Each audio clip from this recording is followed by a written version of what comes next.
ధర్మం పక్షాన చట్టం నిలబడితే ఎవరైనా ఏమైనా చేయగలరా?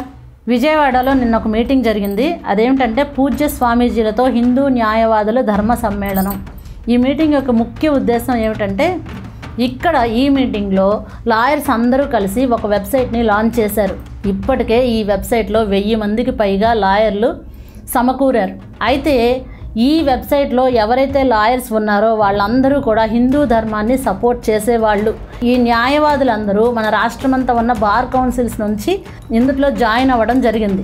దీని యొక్క ముఖ్య ఉద్దేశం ఏమిటంటే, ఎవరైతే దేవాలయ సంపదను దోచుకోవాలి అని అనుకుంటున్నారో, దేవాలయ సంపదను అమ్ముకోవాలని చూస్తున్నారో, దేవాలయాలను కొల్లగొట్టాలి అని అనుకుంటున్నారో అటువంటి వాళ్ళందరినీ కూడా అడ్డుకోవాలి, దేవాలయ సంపదను కాపాడాలి, దేవాలయాలను పరిరక్షించాలి, ధర్మాన్ని కాపాడాలి అనే ముఖ్య ఉద్దేశంతో ఈ వెబ్సైట్ లాంచ్ చేయడం జరిగింది.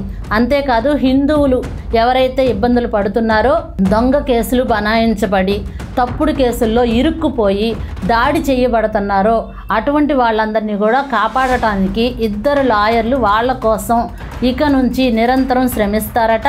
అది కూడా ఎటువంటి ఫీజు లేకుండా వాళ్ళ తరపున వాదించి వాళ్ళని గెలిపిస్తారు.